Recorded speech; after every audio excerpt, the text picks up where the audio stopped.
علم اللہ صلاۃ دائمۃ بتمام ملک اللہ صلاۃ و سلام علیک یا رسول اللہ صلی اللہ تعالی علیہ وسلم۔ جیسا کہ آپ سب کو معلوم ہے، آج نائب مصطفیٰ عطاء مصطفیٰ سلطان الہند خواجہ غریب نواز اجمیری چشتی سنجری رحمۃ اللہ علیہ کا یوم وفات کا دن تھا 6 شریف کو، اور اسی مہینے میں 14 رجب کو ان کی پیدائش تھی۔ وہ ایک گاؤں سنجر میں پیدا ہوئے، کم ہی عمر تھی، 15 برس کی عمر تھی، ان کے والد صاحب فوت ہو گئے، یتیم ہو گئے وہ۔ اور کچھ رول ہے اسلام کے کہ جب اللہ عز و جل کسی کو بہت بڑا مقام عطا کرنے والا ہوتا ہے تو اسے کم ہی عمر میں یتیم کر دیا جاتا ہے۔ والدین کی طرف سے وہ سید تھے، والدہ کی طرف سے وہ حسنی تھے، اور والد کی طرف سے وہ حسینی تھے۔ سبحان اللہ۔ وہ مادر جات ولی تھے، مادر جات معنی ماں کے شکم سے آپ ولی تھے۔ 15 سال کی عمر کے بعد وہ اپنے پیر و مرشد کی تلاش میں نکل گئے۔ پھر وہ اپنے پیر و مرشد حضرت عثمان ہارونی کے ساتھ 20 سال تک رہے۔ 20 سال تک انہوں نے ان کا بستر، جوتے، چپل جو بھی مل لیا کرتا تھا اٹھا لیا کرتے تھے، اسے چوم لیا کرتے تھے، اسے بوسہ دیا کرتے تھے۔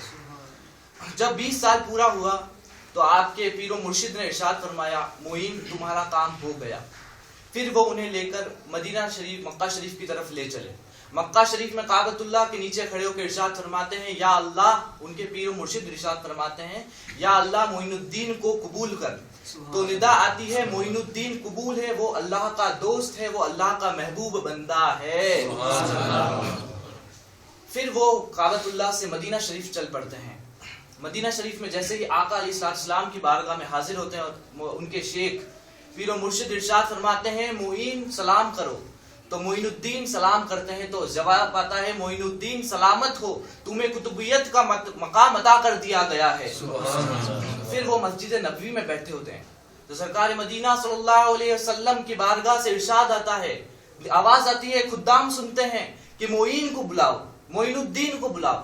تو خدام باہر جا کے زور سے چلاتا ہے، معین الدین کو بلایا جا رہا ہے۔ تو بہت سارے معین لبیک یا رسول اللہ، لبیک یا رسول اللہ کہہ کر حاضر ہو جاتے ہیں۔ تو خدام واپس اندر آتے ہیں، یا رسول اللہ صلی اللہ علیہ وسلم، باہر تو بہت سارے معین الدین ہیں، کس کو بلایا جائے؟ تو آپ ارشاد فرماتے ہیں، معین الدین چشتی کو بلایا جائے۔ پھر انہیں پتا چل جاتا ہے کہ مجھے ہی کال ہوا، کال ہے، میرے لیے ہی کال ہے۔ پھر وہ مسجد نبوی سے نکل کر مدینہ منورہ میں سرکار مدینہ صلی اللہ علیہ وسلم کی بارگاہ میں حاضر ہوتے ہیں۔ تو آواز آتی ہے، معین الدین تم اندر آ جاؤ۔ تو وہ اندر آ جاتے ہیں۔ پھر معین الدین حضرت خواجہ صاحب کو عطا ہوتا ہے کہ تم سلطان الہند نائب مصطفیٰ عطاء مصطفیٰ ہو کر اجمیر شریف، ہندوستان کے ایک شہر اجمیر میں پہنچو گے، تمہیں وہاں کی سلطنت سونپ دی گئی ہے۔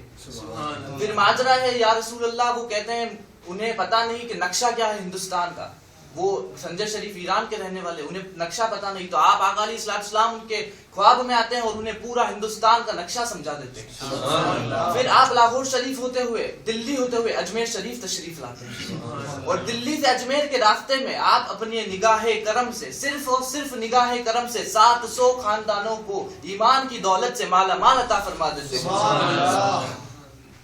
700 خاندانوں کو آپ صرف نگاہ کرم سے، کیونکہ پرابلم یہ ہے لینگویج پرابلم، وہاں کے لوگ سنسکرت اور ہندی بولتے ہیں، وہ فارسی جانتے ہیں، عربی جانتے ہیں، وہ جانتے